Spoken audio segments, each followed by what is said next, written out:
تو ہم کو ملے گا. ایس سی ایس ٹی کو مکمل اسکالرشپ ہے, بکس ہے, ہاسٹلز ہیں, کالجز ہیں. اگر S C S T group 1 group 2 M SET intermediate graduation وہ 10th لکھتا ہے, تو ایک مثال کے طور پہ کہہ رہا ہوں, سب کے لیے پاسنگ مارکس, اگر پاسنگ مارکس سب کے لیے 35 ہے تو ایس سی ایس ٹی کے لیے پاسنگ مارکس 25 ہوتے ہیں میرے بھائی. کتنے؟ 25. ایم سیٹ میں بھی qualifying marks S C S T کا کم ہے.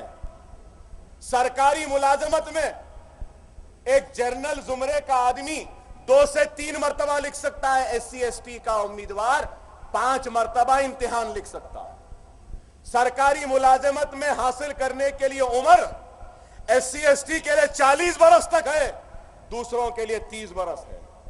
اگر ہم ایس سی ایس ٹی کے برابر آ جائیں گے تو ہمارا بھی ایم سیٹ کا qualifying marks S C S T سے کے برابر ہو جائے گا, گھٹ جائے گا. ہمارے بھی پاسنگ مارکس 25 ہو جائیں گے, ہمارے بچوں کو بھی 5 مرتبہ امتحان لکھنے کا موقع ملے گا. کیا یہ کام نہیں ہے؟ یہ بہت بڑا کام ہے جو ہم کو کرنا ہے, ہم کر رہے ہیں. مجلس کرے گی, اس واسطے کرے گی کہ ہم میں وہ دور اندیشی ہے, وہ سوچ ہے. ہم صرف جذباتی باتیں نہیں کرتے بلکہ ہم کام کرتے ہیں, اور ہمارا کام ہماری پہچان بنتا گیا. آج آپ بتائیے, کل ہی جیو نکلا, 65 ایکڑ زمین دی گئی پرانے شہر کے غریب لوگوں کے تدفین کے لیے, فری میں تدفین کے انتظام کے لیے. اویسی ہاسپٹل کے پیچھے 50 ایکڑ زمین دی گئی ہے غریبوں کے دفن کے لیے. کیا یہ کام نہیں ہے میرے بھائی؟ 50 ایکڑ لیتے. لوگ مجھ پہ ہنس رہے تھے جب حسین شاہ ولی رحمت اللہ علیہ کی 1600 ایکڑ آراضی کی بات اٹھایا تو لوگ خے خے مارتے تھے میری بات پر. ارے لکھ لو, آج کہہ رہا ہوں, اکبر الدین اویسی اس وقت تک چین سے نہیں بیٹھے گا جب تک کہ وہ 1600 چلر ایکڑ زمین مسلمانوں کے ہاتھوں میں نہیں آتی, ہم اس وقت تک چین سے نہیں بیٹھے گا.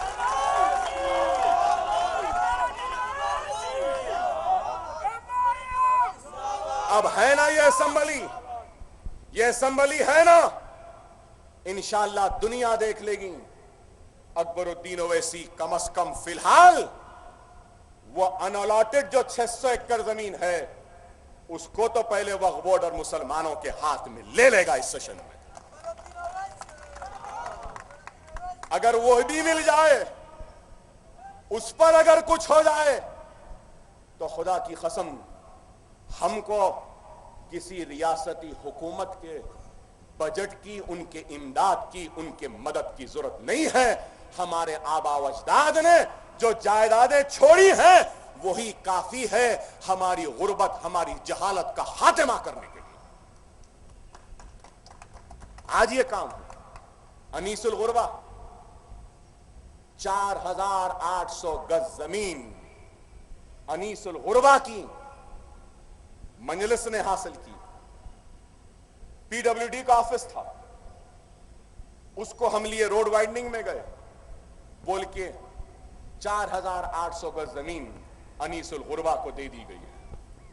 بہترین نقشہ بنا رہا ہوں, غریب اور یتیم لڑکے اور لڑکیوں کے لیے یتیم خانے کی تعمیر کے لیے بہترین خوبصورت, اور انشاءاللہ تعالی نقشہ جب بن جائے گا تو تعمیر کا آغاز اکبر الدین اویسی اپنے ذاتی صرفے میں سے 1 کروڑ روپیہ دے کر آغاز کرے گا. اور عوام سے اپیل کرے گا کہ رمضان کے اپنے زکوٰۃ کے پیسوں میں سے کچھ حصہ اس یتیم خانے کی تعمیر کے لیے دے دو, اس انیس الغربہ کے لیے دے دو. ہم وہ کریں گے. ارے آج یہ کام ہے, 70 ریزیڈینشل سکول آ رہے ہیں ریاست میں. الیکٹریسٹی اور واٹر کے پرانے ایریئرز کی معافی. یہ کس کا کارنامہ؟ ارے میں غلط نہیں، دارالسلام کی اس پاک سرزمین پہ کھڑے رہ کے کہہ رہا ہوں. مجھے پیشکش ہوا تھا کہ اکبر صاحب آپ منسٹر بن جائیے، یا منسٹر نہیں ڈپٹی چیف منسٹر بننا چاہتے ہیں تو بن جائیے، لیکن میں نے اس منسٹری کو ٹھوکر ماری، اس ڈپٹی چیف منسٹری کو ٹھوکر ماری. کیوں ماری؟ کیونکہ مجلس اور مسلمان کسی کے دربار کا غلام نہیں رہ سکتا، اور اگر غلام ہے تو اکبر الدین اویسی صرف سبز گنبد والے کملی والے محمد مصطفیٰ صلی اللہ علیہ وسلم کا غلام ہے. ارے چاہتے تو ہم بھی منسٹر بن جاتے.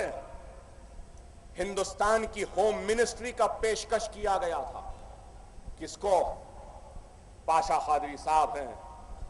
کیا سالار کو ہندوستان کے ہوم منسٹری کا پیشکش نہیں ہوا تھا وی پی سنگھ کے دور میں؟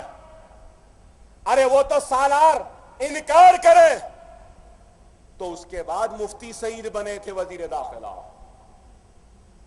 ارے یہ تاریخ ہے مجلس کی. ہم اقتدار کے پیچھے بھاگنے دوڑنے والے نہیں ہیں. ہم اقتدار کی آنکھوں میں آنکھ ملا کر بے باکی کے ساتھ مسلمانوں کے مسائل کی ترجمانی کرنے والے جوان مردوں کی جماعت کا نام مجلس ہے. ہم نے یہ کام کیا. ارے آج ریاست تلنگانہ میں کتنے کام ہو رہے ہیں، کتنے بڑے بڑے کام. میٹنگ ہوئی اسد صاحب کی میری چیف منسٹر کے سامنے. 1 لاکھ کے لون میں 80,000 ریاستی حکومت دے رہی ہے، 10 لاکھ میں 5 لاکھ دے رہی ہے. پھر میں جا کر بولا کہ ٹھیک ہے یہ تو دے دیے، ایک 25,000 کے چھوٹے ٹھیلا بنڈی پنچر والے اور یہ ڈبے والوں کو بھی دے دو. 25,000 بینک سے نہیں، 25,000 دے دو، لے لیں دو، کاروبار کرنے دو. کیوں؟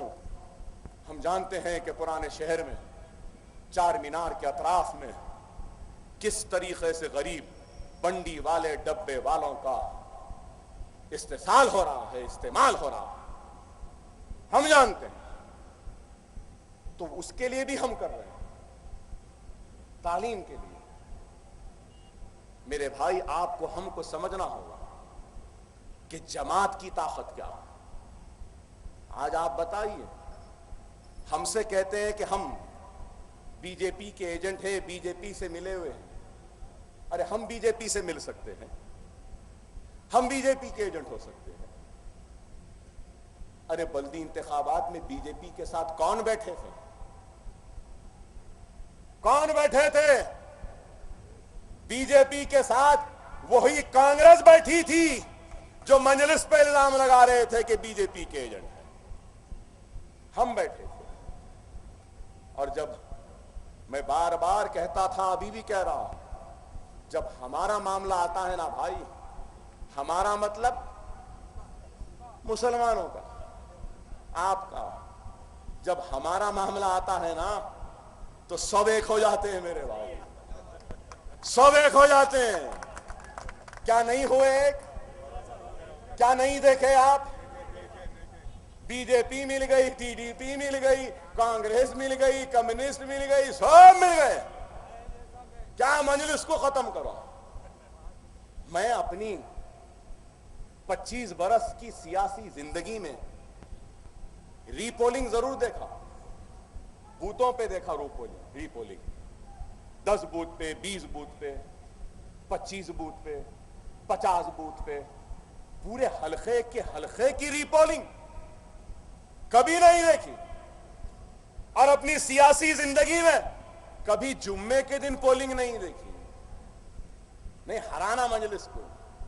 کہیں گڑبڑ ہوئی میر چوک پہ تو پرانے پل میں کیا فرق پڑا پولنگ پہ؟ پہلے جتنی پولنگ ہوئی تھی اس سے کم ہوئی، بعد میں پولنگ کم ہوئی بولے الیکشن کمیشن. واہ،